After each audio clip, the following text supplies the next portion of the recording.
और पढ़ने के दो तरीके होते हैं, एक होता है बर्ड्स व्यू और एक होता है वर्म्स व्यू। बर्ड्स व्यू होता है यानी बर्ड यानी पक्षी, और पक्षी जिस तरह से आसमान में उड़ता है और उड़ते हुए आसमान से पूरे शहर को एक साथ देख सकता है। और दूसरी तरफ होता है वर्म। वर्म यानी कीड़ा।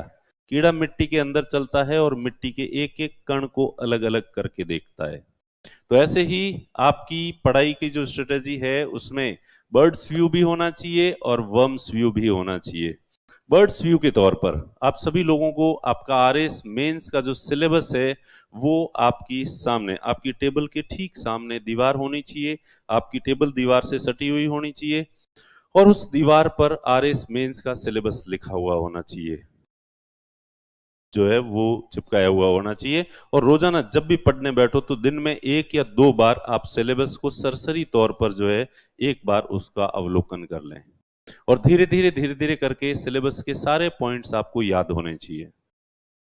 और अगर सिलेबस के सारे पॉइंट्स आपको याद होंगे तो उन पॉइंट्स को लेके उनके बारे में जानने की जिज्ञासा, क्यूरियोसिटी आपके अंदर डेवलप होगी। और व्यक्ति तभी सीखता है जब उसके अंदर क्यूरियोसिटी होती है, जिज्ञासा होती है।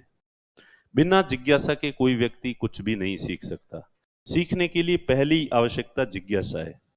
और सृष्टि, इस पृथ्वी पर जितने पशु जीव जंतु हैं उनमें मनुष्य एकमात्र व्यक्ति है जिसमें बहुत ज्यादा जिज्ञासा होती है, दूसरों में ये नहीं होती है। और ये जिज्ञासा डेवलप करने का यही तरीका है कि आप सिलेबस को रोज पढ़ें, रोज पढ़ें, रोज पढ़ें।